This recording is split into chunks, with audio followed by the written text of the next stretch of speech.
The dusty afternoon sun blazed over the Wyoming territory in 1876, when Clara Brennan first laid eyes on the midnight black stallion that would change her life forever. Standing in the corral behind the weathered barn with sugar cubes hidden in her apron pocket and hope burning fierce in her chest.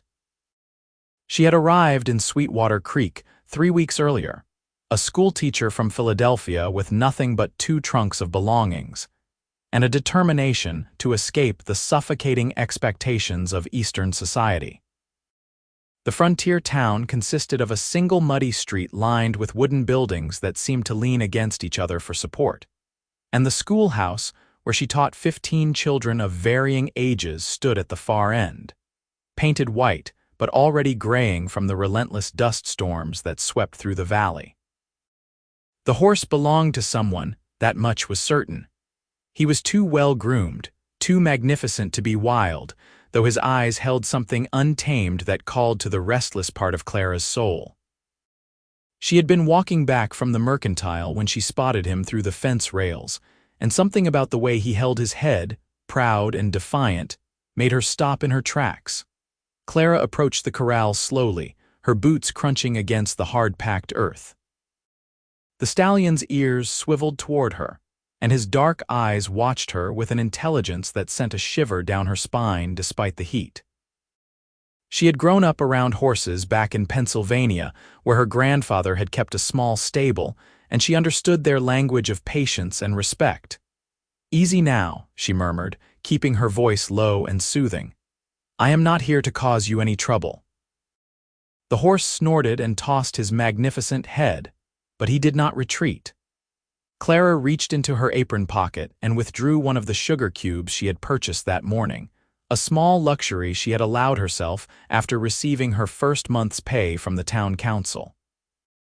She had intended them for her tea, but something told her this creature needed sweetness more than she did. She extended her hand through the fence rails, palm flat, the sugar cube resting in the center.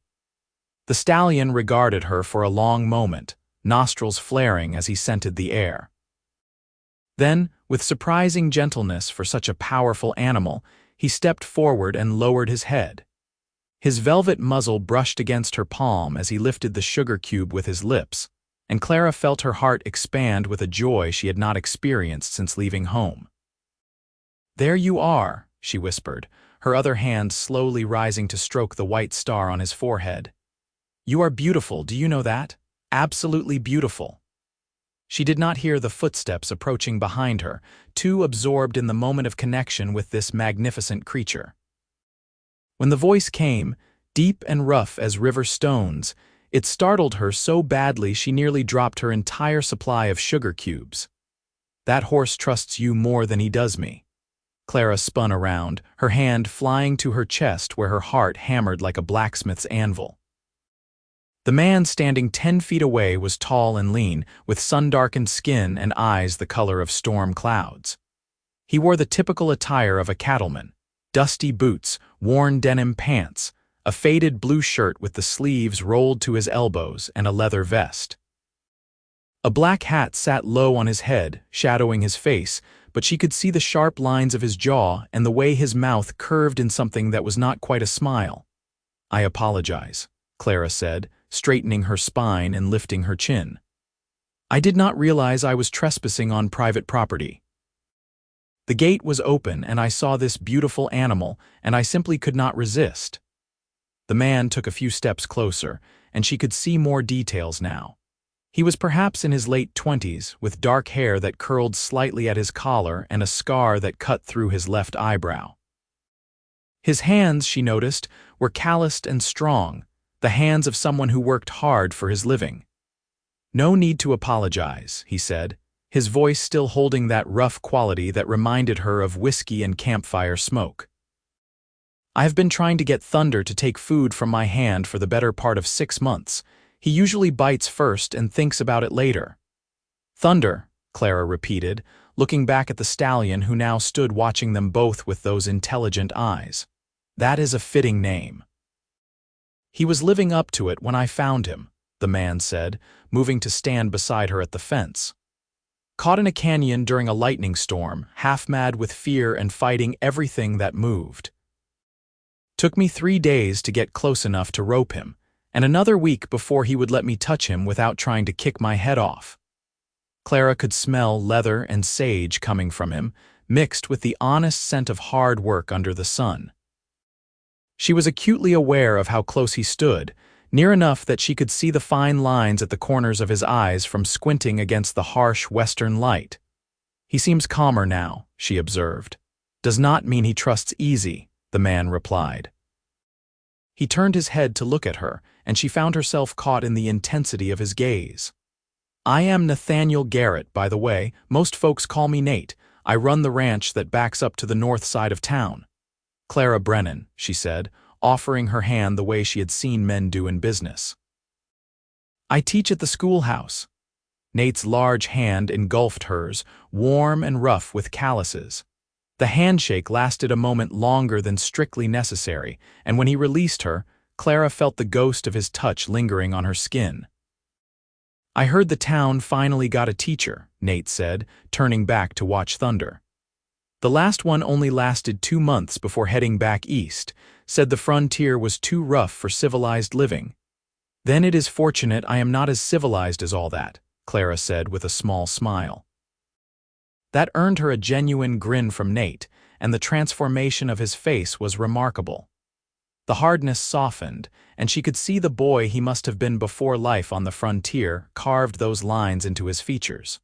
You got more of those sugar cubes? He asked. Clara reached into her pocket and retrieved the small paper bag. Several as it happens.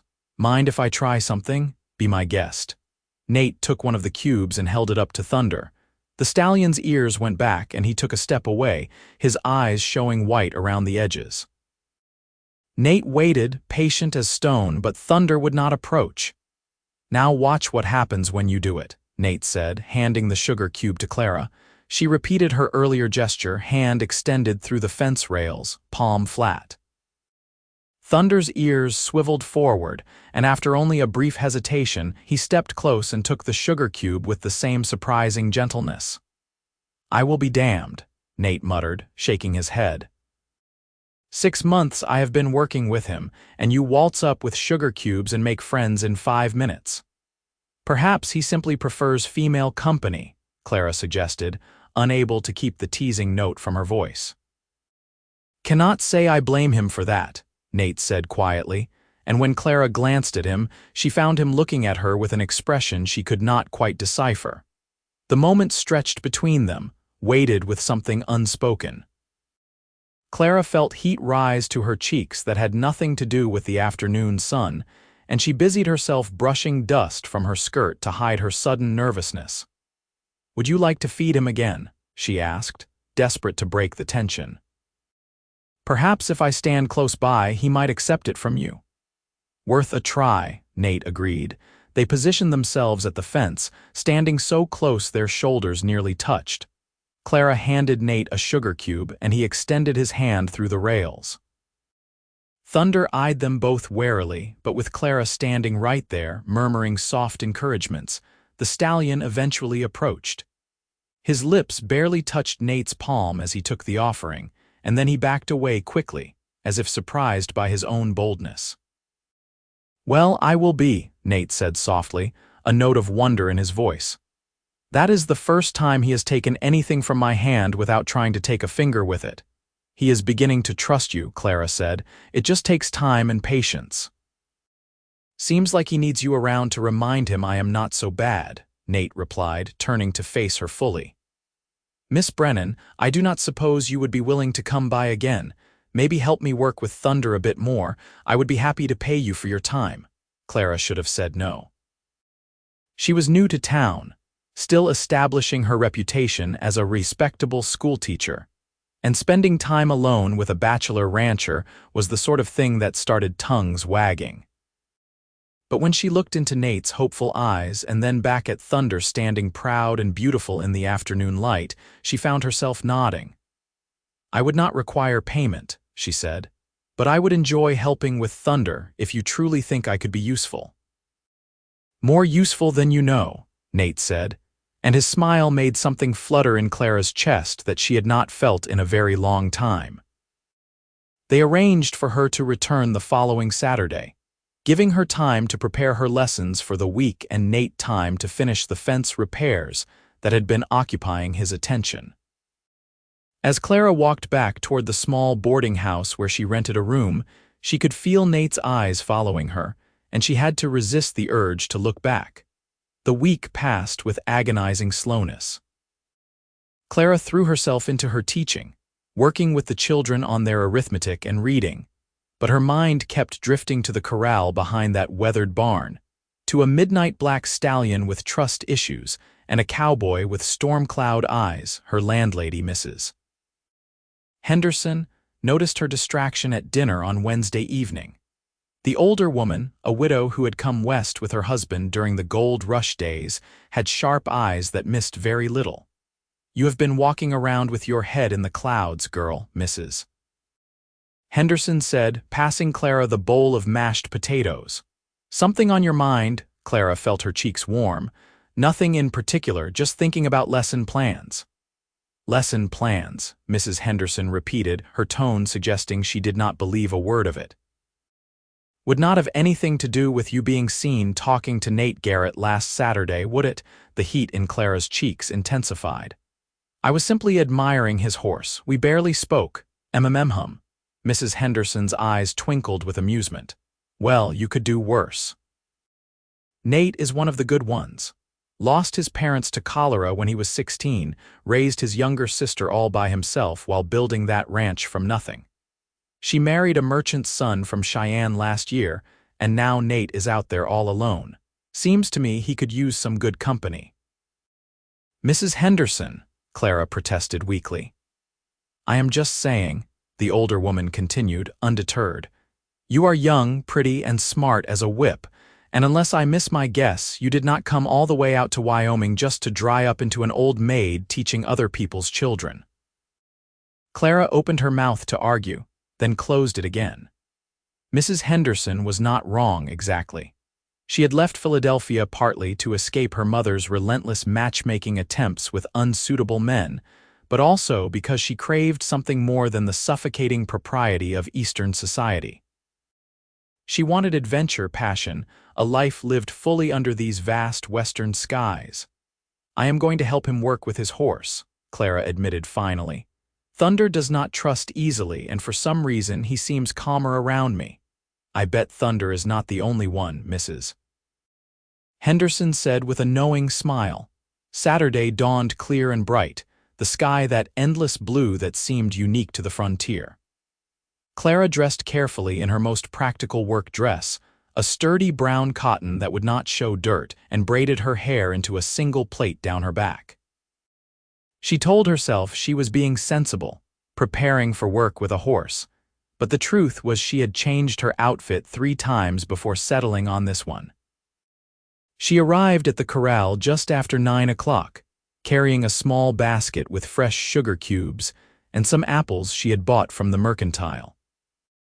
Nate was already there, leaning against the fence and watching Thunder move around the enclosure with an easy grace that belied the horse's size and power. "Morning, Miss Brennan," Nate called out when he spotted her approaching. He had cleaned up since their last meeting, his shirt looking freshly washed and his hair still damp, as if he had dunked his head in the water trough before her arrival. "Good morning, Mr. Garrett," Clara replied, suddenly feeling shy. "I brought some apples as well. I thought Thunder might enjoy the variety." "That is thoughtful of you," Nate said, taking the basket from her and setting it on a nearby post. "I figure we can start by just getting him comfortable with both of us being here together. Then maybe we can work on getting a halter on him. I have been wanting to start some ground training, but every time I approach him with any kind of tack, he acts like I am trying to murder him." They spent the morning working with Thunder, and Clara found herself amazed by Nate's patience. He never raised his voice, never made any sudden movements, just kept talking to the horse in that low, rough voice that seemed to calm not just Thunder but Clara herself.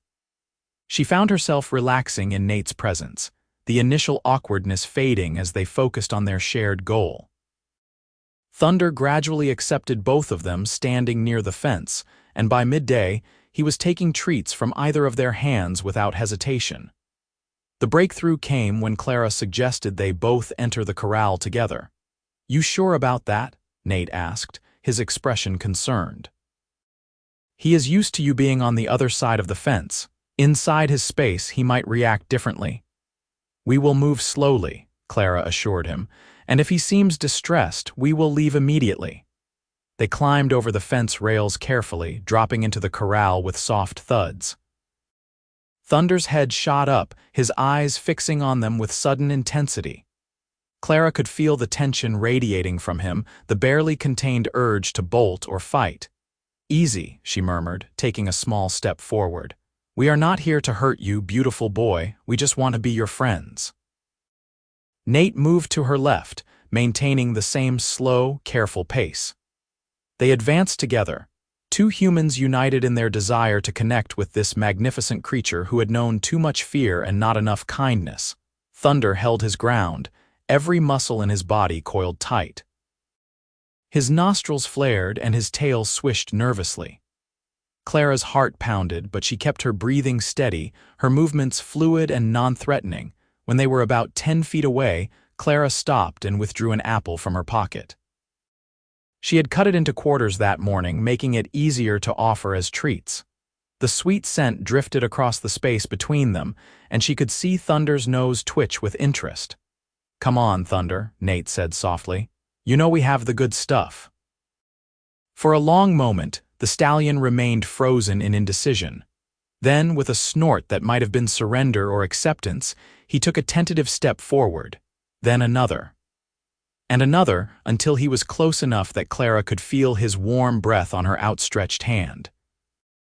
He took the apple piece delicately, his eyes never leaving her face. Clara slowly raised her other hand and touched his neck, feeling the sleek warmth of his coat and the powerful muscles beneath. Thunder tensed but did not pull away. "Nate," she whispered. "Move very slowly, but come stand beside me." Nate did as she asked, easing closer until he stood right next to her, their arms brushing. Clara guided his hand to Thunder's neck, placing it just below where her own hand rested. The horse's skin twitched and his head came up, but with Clara there, murmuring reassurances, he allowed Nate's touch. "I cannot believe this," Nate breathed, his voice filled with awe. 6 months, and this is the first time I have touched him without a rope between us."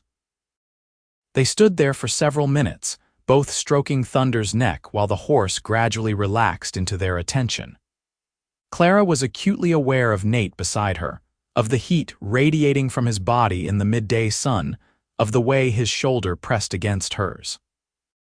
When she glanced up at him, she found him already looking at her, and the expression in his eyes made her breath catch. "Thank you," he said quietly. "I do not know what kind of magic you have, Clara Brennan, but I am grateful for it." The use of her first name sent a thrill through her that she tried to ignore. "It is not magic, just patience and sugar." "I think it is more than that," Nate said, and the intensity in his gaze made her look away, flustered. They worked with Thunder for another hour before the heat became too oppressive. Nate insisted Clara come up to the ranch house for lunch, and she found herself agreeing, curious to see where he lived. The house was modest but well-built, constructed from sturdy logs with a stone chimney and a covered porch that wrapped around 2 sides. Inside, it was surprisingly neat for a bachelor's dwelling, with simple furniture that looked handmade and curtains at the windows that she guessed his sister must have sewn before her marriage. Nate prepared a simple meal of cold chicken, bread, and cheese, along with coffee so strong it could strip paint. They sat at the wooden table in his kitchen, and Clara found herself telling him about her life back east, about her father who had been a professor at the university, and her mother who thought a woman's only purpose was to marry well and produce grandchildren. "So you came west to escape," Nate said, understanding in his eyes. "To find something," Clara corrected. "I do not know exactly what, but I knew it was not in Philadelphia." "And have you found it yet?" he asked. Clara looked around the simple kitchen, thought about Thunder waiting in the corral and the vast sky stretching endlessly outside, and felt something settle in her chest. "I am beginning to think I might have," she said softly. Nate's hand moved across the table, his fingers barely brushing hers. It was the lightest of touches, over almost before it began, but it sent electricity racing through Clara's veins. "I hope you do," he said, his voice rough with something that might have been emotion. "Find what you are looking for, I mean." The weeks that followed fell into a pattern that brought Clara more happiness than she had known in years. She taught during the week, pouring her energy into helping the children of Sweetwater Creek learn their letters and numbers, and on Saturdays, she went to Nate's ranch to work with Thunder. The stallion's progress was remarkable. Within a month, they had him accepting a halter and leading rope, and Nate had begun the slow process of teaching him to accept a saddle. But the real transformation was not in the horse. It was in the growing connection between Clara and Nate, a bond that strengthened with each passing Saturday until Clara found herself thinking about him constantly, dreaming about storm-cloud eyes and calloused hands and that rough voice that made her shiver. Nate seemed equally affected. He started finding excuses to come into town during the week, stopping by the schoolhouse to bring her fresh vegetables from his garden or a book he thought she might enjoy. The children noticed and began teasing her mercilessly whenever Mr. Garrett appeared, but Clara could not bring herself to discourage his visits. October arrived with cooler temperatures and leaves turning gold on the cottonwood trees that lined the creek. One Saturday, after a particularly successful session with Thunder, Nate suggested they go for a ride. He had a gentle mare named Daisy that he said would be perfect for Clara, and the afternoon was too beautiful to waste. They rode out across the open range, and Clara felt her spirit soar with the freedom of it. The wind in her face, the powerful animal beneath her, the endless landscape stretching in every direction. This was what she had come west to find. And when she looked over at Nate riding beside her, his face lit with a smile that erased years of hardship from his features, she knew she had found something even more precious. They stopped beside a creek bed, where water still trickled despite the dry season, dismounting to let the horses drink. The cottonwoods provided dappled shade, and Clara sank down onto the soft grass with a contented sigh. Nate sat beside her, close enough that she could feel the warmth of him. They had been dancing around their feelings for weeks now, neither quite brave enough to voice what was becoming increasingly obvious. "Clara," Nate said, and the way he spoke her name, soft and reverent, made her turn to face him. "I need to tell you something," her heart hammered in her chest. "Yes, when you first showed up at that corral with your sugar cubes and your determination, I thought you were just another Easterner who would not last the winter. I figured you would help me with Thunder a few times and then get bored or scared or decide the frontier was not for you." He paused, his eyes searching her face. "But you keep surprising me. Your strength, your kindness, the way you understand Thunder better than I do after 6 months of working with him, the way you make everything seem brighter just by being there." Clara's breath caught.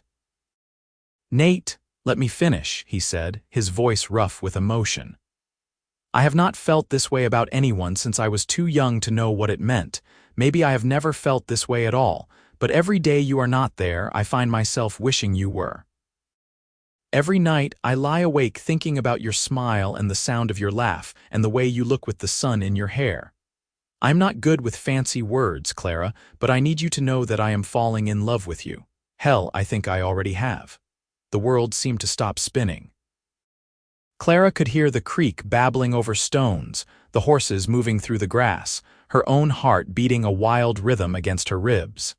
She had imagined this moment 100 times, but the reality was so much more intense than any fantasy. "I was afraid," she whispered.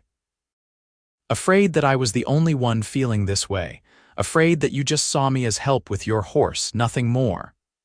"Nothing more," Nate repeated, and then he was laughing, a sound of pure joy and relief. "Clara, you are everything more. You are the reason I started shaving every day and washing my shirts.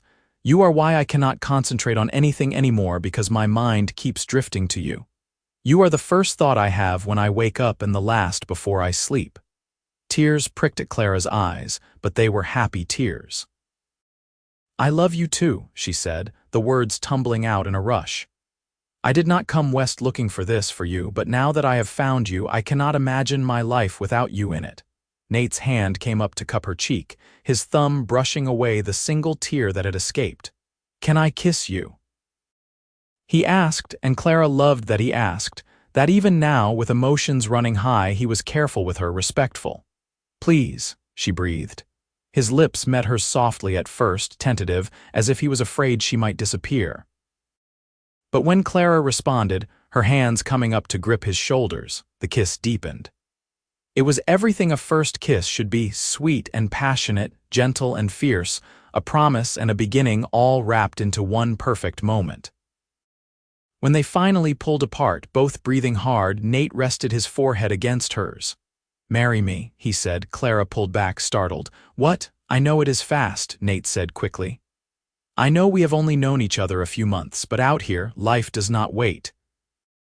Winter is coming, and it will be long and hard, and I do not want to spend it alone in that ranch house wishing you were there with me. I want to wake up next to you every morning and fall asleep beside you every night. I want to build a life with you, Clara, if you will have me." It was insane. It was impulsive. It was everything her mother would have warned her against, and it was exactly what Clara wanted. "Yes," she said, and watched Nate's face transform with joy. "Yes, I will marry you." He kissed her again, pulling her close, and Clara melted into his embrace. In the distance, thunder whinnied, as if giving his approval, and Clara could not help but laugh against Nate's lips. They were married 3 weeks later in the small church at the edge of town, with Mrs. Henderson crying happy tears in the front pew, and Thunder making a magnificent show of himself tied to the hitching post outside. Clara wore a simple cream-colored dress she had sewn herself, with wildflowers in her hair that Nate had picked that morning. The ceremony was short but heartfelt, and when the circuit preacher pronounced them husband and wife, Clara felt as if her life was truly beginning for the first time. Moving into the ranch house felt natural, as if Clara had always belonged there. She brought her books and her few possessions, hanging her dresses in the wardrobe beside Nate's shirts and arranging her hairbrush next to his shaving kit on the washstand. They fell into an easy rhythm, working together to prepare for winter, and Clara discovered that she loved the physical labor of ranch life far more than she had ever enjoyed the idle pursuits expected of ladies back east. She continued teaching, riding into town 3 days a week on Daisy while Nate worked the ranch. The other days, she threw herself into learning everything she could about ranching, helping Nate with the cattle and the horses, including Thunder, who had become as much her horse as Nate's. The night of their wedding, in the privacy of their bedroom with moonlight streaming through the window, Nate made love to her with a tenderness that brought tears to her eyes. He was patient with her inexperience, guiding her through the intimate dance with whispered words of love and encouragement. When it was over, Clara lay in his arms, her head on his chest, listening to the steady beat of his heart and feeling utterly complete. "Are you happy?" Nate asked, his fingers trailing through her unbound hair. "Happier than I ever imagined possible," Clara replied honestly. "Good," Nate said, pressing a kiss to the top of her head, "because I plan to spend the rest of my life making sure you stay that way." Winter came hard and fast that year, as if making up for a mild autumn. The first major snowstorm hit in early December, blanketing the ranch in 3 feet of white within 2 days. Clara woke to find frost patterns on the window glass and Nate already up, stoking the fire in the main room. "We need to check on the animals," he said when she emerged from the bedroom wrapped in a thick shawl. "Make sure they all have access to shelter and water." They bundled up in every layer they owned and ventured out into the bitter cold. The wind cut through Clara's clothes like knives, and she could barely see 2 feet in front of her through the swirling snow. But Nate's hand was firm in hers, and together they made their way to the barn. Thunder and the other horses were safe inside, along with the milk cow and the chickens. But the cattle were out on the range somewhere, and Nate's face was tight with worry as he surveyed the white expanse beyond the barn doors. "I need to ride out," he said. "Find them and drive them to the winter pasture closer to the house." "Then I am coming with you," Clara said immediately. "Clara, it is too dangerous. I am your wife," she interrupted firmly. "We face dangers together. Besides, you will need help driving the herd, and I am the only help available." Nate looked as if he wanted to argue, but he must have seen the determination in her eyes because he finally nodded. "We stick together, no matter what. You do not leave my sight, understood?" "Understood." They saddled Thunder and Daisy, both horses snorting their displeasure at being taken out in such weather. Clara could not blame them. The wind howled like a living thing, and the snow stung her face despite the scarf wrapped around it. But she set her jaw and followed Nate out into the storm. Finding the cattle took hours of riding through near whiteout conditions. More than once, Clara lost sight of Nate despite being only yards away, panic gripping her heart until his dark shape materialized through the snow. But they pressed on, following Nate's instincts and his knowledge of where the cattle liked to shelter. They found the herd huddled in a ravine, 60 head of cattle packed together for warmth.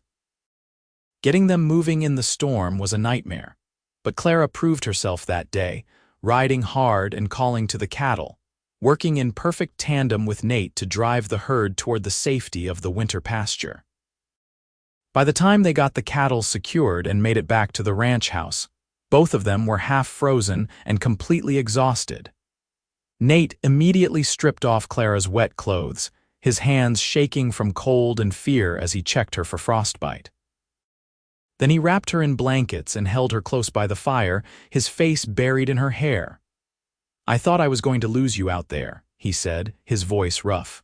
"When the snow got so thick I could not see you, I thought my heart would stop." "I am here," Clara assured him, her own arms tight around him. "I am not going anywhere, Nate. You are stuck with me." "Thank God for that," he murmured. That winter tested them in ways Clara had never imagined. The storms kept coming, each one seemingly worse than the last. They lost 3 cattle to the cold despite their best efforts, and one particularly brutal week saw them trapped inside the house, unable to venture even to the barn without risking their lives. But through it all, their love deepened. Long nights spent by the fire, talking about everything and nothing. Mornings waking up in each other's arms, grateful for the warmth of another body. The simple intimacy of cooking together, mending clothes together, surviving together. Clara also discovered she was pregnant. She suspected in late January, when her monthly courses failed to arrive, and she found herself queasy every morning. By February, when her dresses started feeling tight around the middle, she was certain. She waited until after a particularly nice dinner to tell Nate, nervous about his reaction despite having no real reason to be. "I have something to tell you," she said as they sat together on the settee, her head resting on his shoulder. "That sounds ominous," Nate teased, pressing a kiss to her temple. "Not ominous, just unexpected." Clara took a deep breath. "Nate, I am going to have a baby." She felt him go still beside her, every muscle tensing. Then he pulled back to look at her face, his eyes searching hers. "A baby." He repeated, his voice barely above a whisper. "You are certain?" "As certain as I can be without a doctor's confirmation," Clara said. "All the signs are there. I would estimate the baby will come in late summer, probably August or early September." A slow smile spread across Nate's face, growing until he was grinning like a fool. Then he let out a whoop of joy that startled Clara so much she jumped. He picked her up and spun her around, both of them laughing, and when he set her down, there were tears in his eyes. "A baby," he said again, his hand moving to rest on her still flat stomach. "Our baby. Clara, do you have any idea how happy you have made me?" "About as happy as you have made me, I would imagine," Clara replied, her own eyes misting. That night, Nate was impossibly gentle with her, treating her as if she were made of spun glass. Clara had to finally push him away with a laugh, assuring him that she was not so fragile as all that. But she loved him for his care, for the way he looked at her as if she had hung the moon and stars. Spring came eventually, as it always did, melting the snow and turning the world green and new. Clara's belly grew round with their child, and Nate took to talking to it every night, his hand splayed across her stomach as he told the baby about the ranch and the horses and the life they would have together. "You are going to love it here," he would say, his voice soft and full of wonder. "Your mama and I are going to teach you everything. How to ride, how to rope, how to take care of the land and the animals. And Thunder, he is going to be your friend just like he is ours." Clara would lie there, her fingers threading through Nate's hair, and feel so full of love she thought she might burst from it. She stopped teaching in May when her pregnancy became too obvious to hide and the ride into town too uncomfortable. The town council understood, and several of the mothers promised to fill in until they could find a replacement teacher after the baby came. Clara found she did not mind leaving the schoolhouse behind. Her life was here now, on this ranch with her husband, building a family and a future. Thunder had become completely tame under their combined care, though he still showed his spirited nature when the mood struck him. Nate had begun training him as a cutting horse, and the stallion took to the work with enthusiasm. Watching Nate work with Thunder, seeing the trust and respect between man and horse, never failed to fill Clara with warmth. "He is magnificent," she said one afternoon, leaning against the corral fence with her hand resting on her swollen belly.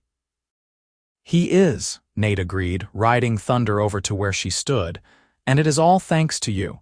If you had not shown up with those sugar cubes, I would probably still be fighting with him." "You would have figured it out eventually," Clara said. "Maybe," Nate conceded. "But it would not have been the same without you." He dismounted and came to stand beside her, his arm sliding around her waist, or as much of her waist as still existed. "Nothing is the same without you. You know that, right? You made everything better just by being here." Clara turned in his arms, reaching up to cup his face.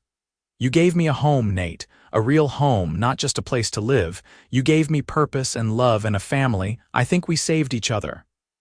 "Then we are both lucky," Nate said, leaning down to kiss her. Their son was born on a sweltering August afternoon, arriving after 16 hours of labor that left Clara exhausted but triumphant. Nate had ridden into town to fetch the midwife, Mrs. Peterson, and then paced the main room like a caged animal while Clara labored in their bedroom. When the baby's first cry split the air, Nate burst through the door despite Mrs. Peterson's protests, desperate to see his wife and child. Clara lay propped against the pillows, sweaty and pale but smiling, with a tiny bundle cradled in her arms. She looked up when Nate entered, and the love in her eyes nearly brought him to his knees. "Come meet your son," she said softly. Nate approached slowly, almost reverently, and looked down at the red-faced, squalling infant in Clara's arms. His son. Their son. The baby had a shock of dark hair and tiny fists that waved angrily in the air, and Nate felt his heart expand to accommodate this new, overwhelming love. "Can I hold him?" he asked, his voice hoarse. Clara carefully transferred the baby into Nate's arms, showing him how to support the head. The infant immediately quieted, seeming to recognize his father's presence, and Nate stared down at him in wonder. "He is perfect," Nate breathed. "Clara, he is absolutely perfect." "He is," Clara agreed. "What should we name him?" They had discussed names throughout the pregnancy but never settled on anything definite. Now, looking at his son, Nate knew exactly what the baby should be called. "Samuel," he said. "After my father. Samuel Nathaniel Garrett." "Samuel," Clara repeated, testing the name. "I like it." "Hello, Samuel. Welcome to the world, little one." The weeks following Samuel's birth were chaotic and exhausting in the best possible way. The baby proved to have healthy lungs and an appetite to match, keeping Clara up at all hours for feedings. Nate helped as much as he could, changing diapers and walking Samuel when he fussed, marveling at how something so small could completely upend their lives. But even in the exhaustion, there was joy. Watching Samuel's first smile, seeing his eyes track movement as he became more aware of the world, feeling his tiny hand grip Nate's finger with surprising strength. Every moment felt like a gift. By October, as Samuel approached his 3-month mark, Clara felt ready to venture beyond the ranch house again. She strapped Samuel to her chest in a sling she had sewn, and together with Nate, they walked out to the corral where Thunder waited. The stallion had not seen Clara in months, and he whinnied excitedly when he spotted her, trotting over to the fence. Clara laughed and reached out to stroke his nose, careful not to jostle Samuel. "Hello, beautiful boy," she crooned. "Did you miss me?" Thunder snuffled at her hair, then lowered his head to investigate the bundle strapped to her chest. He sniffed curiously at Samuel, and the baby, who had been sleeping, opened his eyes and stared up at the huge animal with wide-eyed wonder. "Easy, Thunder," Nate said, his hand on the horse's neck. "This is Samuel. He is part of our family now, so you need to be gentle with him." As if he understood, Thunder touched his nose very gently to Samuel's head, the barest whisper of contact. Samuel made a gurgling sound that might have been a laugh, and his little hand reached up toward the horse. "He likes him," Clara said, her voice thick with emotion. "Nate, look, Samuel likes Thunder." "Of course he does," Nate said, his arm coming around Clara's shoulders. "Takes after his mama that way." They stood there together, the three of them and Thunder, and Clara felt a sense of rightness settle over her like a blessing. This was her family. This was her home. And she would not trade it for anything in the world. As Samuel grew, so did their family and their ranch. By his first birthday, Clara was pregnant again, and this time she carried the baby with more confidence, knowing what to expect. Their daughter, Emily Rose, was born the following spring, a tiny, delicate thing with her mother's auburn hair and her father's storm cloud eyes. Samuel proved to be a natural with animals, toddling after his father and trying to help with the horses before he could properly walk. Thunder adopted a protective attitude toward the boy, and it was not uncommon to find Samuel napping against Thunder's side in the corral, the great stallion standing guard over him. The ranch prospered as well. Word spread about Nate's skill with horses, and people began bringing him their problem animals, willing to pay good money for his training services. Clara helped with the gentler horses, using the same patience and intuition that had first won Thunder's trust. Together, they built a reputation as the best horse handlers in the territory. Mrs. Henderson visited often, doting on the children and bringing news from town. The schoolhouse had found a new teacher, a young man from Missouri, but several of the older students complained that he was not half as good as Miss Brennan had been. Clara felt a small pang of pride at that, though she did not miss the work. Her life was full enough as it was. 5 years after that first day, when Clara had walked up to a corral with sugar cubes in her pocket, she stood on the porch of the ranch house and surveyed the life they had built. Samuel, now a sturdy 6-year-old, was in the corral with Nate, learning to properly saddle a horse. Emily, 4 and precocious, was at Clara's side, chattering about the kitten that had taken up residence in the barn. And Clara's hand rested on her rounded belly where their third child grew.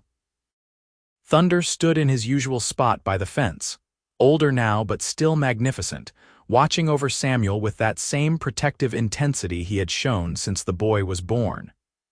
The stallion had become more than just a horse to their family. He was a symbol of everything they had overcome, of trust and patience and love. Nate looked up from where he was helping Samuel and caught Clara's eye. Even after 5 years of marriage, the sight of him still made her heart skip a beat. He grinned at her, that slow smile that transformed his face, and Clara smiled back, her heart overflowing. She thought about the woman she had been when she arrived in Sweetwater Creek, lost, searching, running from a life that did not fit. And she thought about the woman she was now, wife, mother, rancher, beloved and loving.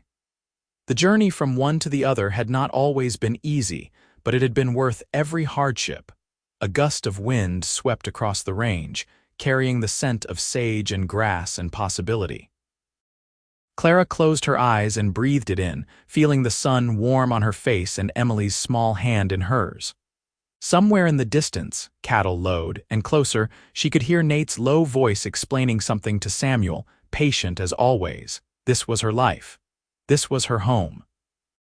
And she had found it all because of a black stallion, some sugar cubes, and a cowboy who had been brave enough to fall in love with an Easterner who did not know the first thing about ranching. The years continued to unfold in a pattern of seasons, each bringing its own challenges and joys. Samuel grew into a fine young man who had inherited his father's way with horses and his mother's kind heart. Emily proved to be a force of nature, fearless and opinionated, who could outride most of the boys in the county by the time she was 10. And their youngest, Daniel, born that following winter, was quieter than his siblings but with an intelligence that shone in his gray eyes. The ranch expanded as well. Nate bought the adjacent property when old Mr. Henderson passed away, doubling their grazing land. They hired on 2 ranch hands to help with the increased workload, and Clara found herself managing not just a household but a small business. She handled the books and the correspondence, negotiated deals with buyers, and still found time to work with the horses she loved. Thunder lived to the remarkable age of 28, ancient for a horse, and when he finally passed peacefully in his sleep one autumn night, the entire family mourned. They buried him on a hill overlooking the ranch, and Samuel, now a young man of 17 preparing to start his own life, carved a marker from a smooth piece of granite. "Here lies Thunder, trusted friend and teacher of patience," it read. He brought 2 souls together and watched over 3 more as they grew. Clara stood at the grave with Nate's arm around her waist, tears streaming down her face. "I never would have met you without him," she said softly. "Then we owe him everything," Nate replied, his own voice thick with emotion. The children grew and started their own lives. Samuel married a rancher's daughter from a neighboring spread and built a house on the eastern section of the property. Emily shocked everyone by moving to Cheyenne to open a dress shop, proving that even a ranch-raised girl could have business acumen. Daniel stayed close to home, taking over much of the day-to-day running of the ranch as Nate's joints began to stiffen with age. Clara and Nate grew old together, their hair turning silver, their hands becoming gnarled with years of hard work. But the love between them never dimmed. If anything, it deepened, becoming something solid and unshakable, tested by time and proven true. On their 30th wedding anniversary, Nate surprised Clara with a gift. She unwrapped the package carefully to find a small wooden box, beautifully carved with images of horses running across its lid. Inside, nestled on a bed of velvet, was a sugar cube carved from alabaster. "I made the box myself," Nate said, looking almost shy despite 3 decades of marriage. "Took me the better part of 6 months, working on it whenever you were not around. The sugar cube I had commissioned from a stone carver in Cheyenne. I wanted something to commemorate that first day, when you walked up to Thunder with sugar in your pocket and trust in your heart." Clara held the carved sugar cube in her palm, feeling its smooth coolness, and the memories flooded back. That dusty afternoon, the magnificent black stallion, the rough-voiced cowboy who had stolen her heart, it all felt like yesterday and a lifetime ago simultaneously. "Nate Garrett," she said, her voice wavering with emotion. "After 30 years, you still know how to make me cry." "Only happy tears, I hope," he said, cupping her face in his weathered hands. "The happiest," Clara assured him, leaning into his touch. They stood on the porch of their home, the same house where they had started their married life together, and looked out over the land they had built into something lasting. The ranch would continue after them, passed down to Daniel and eventually to his children. The horses in the corrals carried Thunder's bloodline, spirited and strong. And somewhere in the house, tucked away in a cedar chest, was a faded brown dress and a small paper bag that had once held sugar cubes, relics of a beginning that had led to this beautiful ending. Their grandchildren came to visit often, 7 in total, ranging in age from infants to teenagers. They ran through the house with the same energy their parents had shown, and Clara would watch them with a full heart, marveling at the family that had grown from two people who had taken a chance on love. One summer evening, when Clara was 72 and Nate 74, they sat together on the porch swing they had installed years ago. The sun was setting in a blaze of orange and pink, painting the sky in colors too beautiful for words. Their hands were clasped together, fingers intertwined, and they rocked gently, listening to the sounds of the ranch settling down for the night. "Do you ever regret it?" Nate asked suddenly. "Leaving Philadelphia, giving up the life you could have had back east?" Clara turned to look at him, this man who had been her partner for more than half her life, and smiled. "Not for a single moment," she said firmly. "Every choice I made led me to you, to this life, to this family. How could I regret any of it, even the hard times?" Nate pressed. "The winters we barely survived, the cattle we lost, the years when money was so tight we did not know if we could make it, especially those times," Clara said. "Because we got through them together. That is what matters, Nate. Not the hardships we faced, but the fact that we faced them side by side." Nate lifted their joined hands and pressed a kiss to her knuckles. "I love you, Clara Garrett. I have loved you since the day you fed my horse sugar cubes and made him trust you more than he trusted me." Clara laughed, the sound as light and carefree as it had been when she was 25. "And I love you, Nathaniel Garrett. I have loved you since you stood there admitting that horse preferred me and did not seem to mind one bit." They sat in comfortable silence as the stars began to appear in the darkening sky. Inside the house, they could hear Daniel's wife preparing dinner and the sound of their youngest grandchildren playing in the next room. It was a symphony of family, of home, of a life well lived. "You know what I think about sometimes," Clara said softly. "I think about how everything changed because I saw a beautiful horse and could not resist approaching him.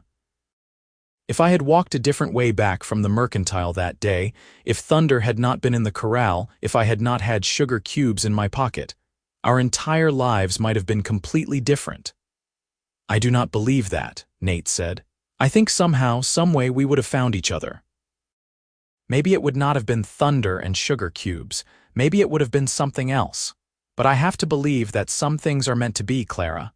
And you and me, we were meant to be." Clara leaned her head on his shoulder, feeling the solid warmth of him, and let herself believe it too. That in this vast, untamed frontier, two souls had been destined to find each other. That all the choices and chances and circumstances had conspired to bring them together at exactly the right moment. The years had not been easy. They had lost friends to disease and accidents, seen neighbors pack up and leave when the frontier proved too harsh, weathered droughts and floods and every hardship the land could throw at them. But through it all, they had remained constant. Partners, lovers, best friends, everything a marriage should be.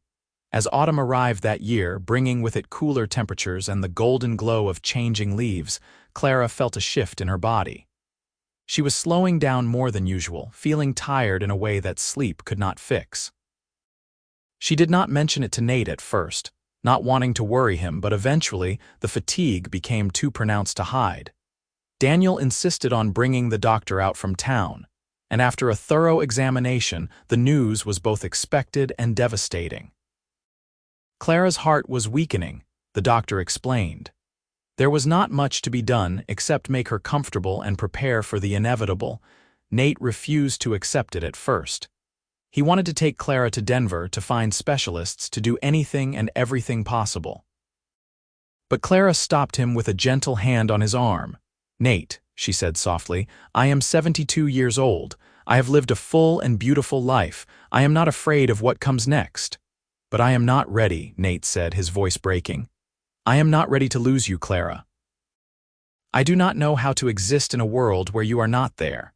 "You will learn," Clara said, though her own heart was breaking at the thought of leaving him. "You are the strongest man I know, Nate. You will grieve, but then you will continue. For our children, for our grandchildren, for the legacy we built together." "I do not want legacy," Nate said fiercely. "I want you." Clara pulled him close, holding him as he finally let himself cry. They had been strong for so long, faced so much together, but this was one battle they could not win together. She would have to take this journey alone, and the knowledge tore at both their hearts. The weeks that followed were bittersweet. Clara spent her days surrounded by family, sharing stories and memories, making sure everyone knew how much they were loved. Emily came home from Cheyenne and barely left her mother's side. Samuel brought his children to visit nearly every day. And Daniel hovered constantly, trying to find ways to make his mother more comfortable. But it was Nate who was always there, sleeping in a chair beside their bed so he could wake if she needed anything, reading to her when she was too weak to hold a book herself, holding her hand through the long nights when pain made sleep impossible. One evening, as the first snow of the season began to fall, Clara asked Nate to open the cedar chest and bring her the carved sugar cube he had given her on their anniversary. He placed it carefully in her hands, and she closed her fingers around it, feeling its smooth surface. "Tell me the story again," she whispered. "About the day we met." So Nate did, his voice rough with emotion but steady. He told her about seeing her at the corral, about how Thunder had taken sugar from her hand when he would not come near Nate. He told her about falling in love with her courage and her kindness, about building a life together from nothing but hope and hard work. "That horse trusts you more than he does me," Nate said, repeating the words he had spoken so long ago. "That was the moment I knew you were special, Clara." "That was the moment everything changed," Clara smiled, her eyes drifting closed. "Best day of my life," she murmured, "meeting you and Thunder." "Best day of mine too," Nate said, leaning down to kiss her forehead. Clara passed away peacefully in her sleep that night, with Nate's hand clasped in hers and the carved sugar cube resting on her heart. She slipped away so gently that Nate did not realize she was gone until he woke at dawn to find her still and peaceful, finally at rest. The grief nearly destroyed him. For weeks, Nate moved through the ranch like a ghost, performing his duties mechanically but feeling hollow inside. The family worried about him, but they understood. He had lost his partner of 43 years, his best friend, the love of his life. It would take time to heal if he ever truly did. It was Samuel who finally got through to him. His son sat down with him one evening and placed the carved sugar cube in Nate's hand.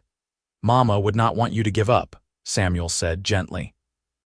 "She would want you to keep living, to enjoy the family you built together, to remember the good times instead of dwelling in grief."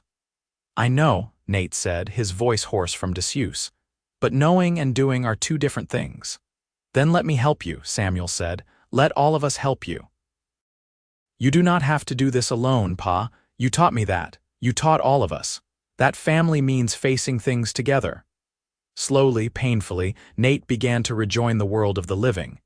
He spent time with his grandchildren, teaching them the same horse skills he had once taught their parents. He worked with Daniel on plans to expand the ranch further. He even started taking long rides out to the hill where Thunder was buried, sitting there and talking to Clara as if she could hear him. And maybe she could. Nate liked to think so, liked to imagine her spirit somehow still present in the land they had loved, in the family they had raised, in every sunset that painted the sky in impossible colors. 2 years after Clara's death, on what would have been their 45th wedding anniversary, Nate called the entire family together. They gathered at the ranch house, 3 generations strong, and Nate stood before them with the wooden box Clara had treasured. "Your mother, your grandmother, was the finest person I have ever known," Nate said, his voice stronger than it had been in months. "She came west with nothing but determination and an open heart, and she built something lasting, not just this ranch, though that is part of it. She built a family. She built love. She built a legacy that will continue long after I am gone." He opened the box and held up the carved sugar cube. "This represents the beginning of everything. A simple act of kindness to a frightened horse became the foundation of our entire life together. I want you all to remember that. Remember that small acts of trust and compassion can change everything. Remember that love is worth fighting for, worth building on, worth treasuring every single day. Emily, now a successful businesswoman with children of her own, stepped forward. "Tell us the story, Pa, the whole story from the beginning." So Nate did. He told them about Clara walking up to the corral with sugar in her pocket, about Thunder learning to trust, about falling in love under the wide Wyoming sky. He told them about hard winters and beautiful summers, about children being born and animals being raised, about building a life one day at a time. And as he spoke, he could almost feel Clara beside him, her hand in his, her smile warming him like sunshine. She was gone, but she was not lost.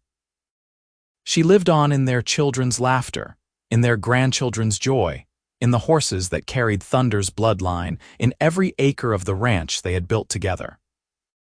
Nate Garrett lived another 8 years, dying peacefully at the age of 84, surrounded by the family he and Clara had created. They buried him next to her on the hill overlooking the ranch, with Thunder on one side and space reserved on the other for future generations. The headstone was simple: Nathaniel and Clara Garrett, partners in life and love. That horse trusts you more than he does me. And so began everything. The ranch continued to prosper under Daniel's management, and then his sons after him. The wooden box with the carved sugar cube became a family heirloom, passed down through the generations, along with the story of how their family began. Each Garrett child grew up hearing about the schoolteacher from Philadelphia who came west looking for adventure and found love instead, and the cowboy who had been brave enough to admit when his horse preferred someone else. And on quiet evenings, when the sun set over the Wyoming range in shades of gold and crimson, the Garretts would stand on the porch of the old house and look out over the land their ancestors had tamed. They would think about trust and patience, about sugar cubes and beautiful horses, about two people who had built something lasting from nothing but love and determination. The story became legend in Sweetwater Creek. Mothers told it to their daughters, fathers to their sons. It was a reminder that the frontier was not just about survival and hardship, though those things were real. It was also about connection, about finding kindness in unexpected places, about building families and communities that would endure. The old corral where Clara first met Thunder stood for another 50 years before finally being replaced, but the family insisted on saving the original fence posts. They used them to build a memorial garden near the house, planting wildflowers that Clara had loved: Indian paintbrush and columbine, lupine and wild roses. A bench sat in the center, with a plaque that told the story of that first meeting so that future generations would always remember. As the 19th century gave way to the 20th, the world changed around the ranch. Automobiles replaced horses for travel, electricity lit up the night, and the wild frontier became a little less wild. But the Garrett Ranch remained, a testament to what two people could build when they trusted each other and were willing to work hard for their dreams. Great-grandchildren who never knew Nathaniel and Clara Garrett still grew up hearing their story, still understood that they were part of something bigger than themselves. They learned that love was not just about grand gestures but about daily choices, about showing up even when things were hard, about building trust one sugar cube at a time. And sometimes, on those quiet evenings when the sun painted the sky in impossible colors, family members swore they could see two figures standing on the hill where Thunder was buried. One tall and solid, the other smaller and fierce, both watching over the land they had claimed and the family they had created. Just for a moment, just long enough to remind the living that true love never really dies. It simply transforms, becoming part of the land and the sky and the stories we tell around our fires. The wooden box with its carved sugar cube remained in the family for over a century, carefully preserved and treasured. Each generation added their own love stories to the family history, but none ever quite captured the imagination the way Nathaniel and Clara's did. Theirs was the foundation story, the beginning of everything, The proof that taking a chance on kindness could change not just one life but hundreds of lives across generations. The ranch itself became a living monument to their love. Every fence built, every horse trained, every child raised was part of their legacy. The land they had fought to keep through droughts and harsh winters now supported not just cattle, but also a guest ranch where visitors came to experience a taste of the Old West. One of the most popular attractions was the Thunder Memorial Corral, where guests could learn about the magnificent stallion who had brought two people together, and the art of building trust with horses. Guides would tell the story of Clara and her sugar cubes, of Nate and his patient determination, of a love that had weathered every storm and emerged stronger. Visitors would stand at the rebuilt corral, feeding horses with offered treats, and imagine what it must have been like in those early days when the frontier was truly wild and love had to be fought for and earned. But for the Garrett descendants, it was more than just a story or a tourist attraction. It was their heritage, their reminder of where they came from and what they were capable of achieving. When times got hard, and they sometimes did, even in the modern world, family members would hold that carved sugar cube and remember that their ancestors had faced worse and persevered. They had Clara's courage and Nate's strength running through their veins, and that was worth more than all the money in the world. The old ranch house was eventually replaced by a larger, more modern structure, but the family insisted on saving Clara's kitchen table and the bed where she and Nate had slept for over 4 decades. These pieces were preserved in what became a small family museum, along with Clara's teaching materials, Nate's saddles and ropes, and countless photographs documenting the life they had built together. Schoolchildren from the area would sometimes visit on field trips, learning about frontier life through the lens of this one family's story. They would see the faded brown dress Clara had worn that first day, preserved under glass, and the small paper bag that had held her sugar cubes. They would read excerpts from Clara's journals, where she had documented her first months in Wyoming and her growing feelings for the cowboy who had captured her heart. "Today Nate smiled at me in a way that made my heart race," one entry read, dated just 2 weeks after their first meeting. "I do not know what is happening to me, but I find myself thinking of him constantly. Is this what they write about in novels? This feeling that the world is brighter when he is near?" Another entry from shortly after their engagement said, "We are taking such a risk, marrying so quickly." Mother would be horrified. But out here, on this frontier where life is uncertain and tomorrow is never guaranteed, waiting seems like the greater risk. I love him. He loves me. What more do we need? These glimpses into Clara's thoughts made her real in a way that dry historical facts never could. She stopped being just a name on a family tree and became a living, breathing woman who had been brave enough to follow her heart across a continent and build a life in an untamed land. For the Garrett family, the story of their ancestors was not just history, it was inspiration. When Daniel's great-great-grandson, Marcus Garrett, proposed to his girlfriend using a sugar cube made of white chocolate and told her the story of his ancestors, he was continuing a tradition that stretched back over a century. When they married and had children of their own, they made sure to teach them about Clara and Nate, about thunder and trust, about building something lasting through patience and love. The ranch evolved with each generation, adapting to changing times while maintaining the core values that Clara and Nate had established. Respect for the land, care for the animals, commitment to family, and the understanding that trust had to be earned, these principles guided every decision, every change, every challenge faced. And through it all, the carved sugar cube remained, passed from parents to children, a tangible link to that dusty afternoon in 1876 when everything began. It had been held by Clara's trembling fingers as she lay dying, by Nate's weathered hands as he told their story one last time, by countless descendants who drew strength from the knowledge that they came from people who had been willing to take chances on love.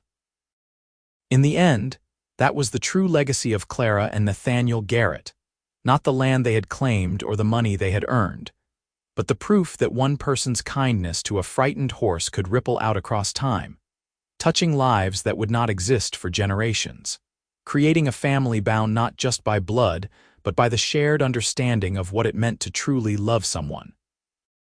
Their story became more than just a tale told around dinner tables. It became a philosophy, a way of approaching life. When Garrett children faced difficulties, they were reminded to be patient, like Clara with thunder. When they encountered people who were hard to love, they were encouraged to offer sweetness, like those sugar cubes that had started everything. When they doubted whether taking a risk was worth it, they were told about a schoolteacher who left everything she knew for an uncertain frontier and found more happiness than she had ever dreamed possible.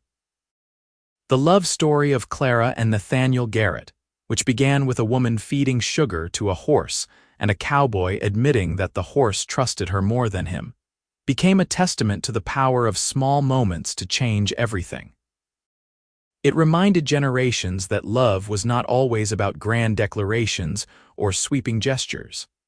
Sometimes it was about quiet mornings working side by side, about patience through long winters, about building trust one small act of kindness at a time.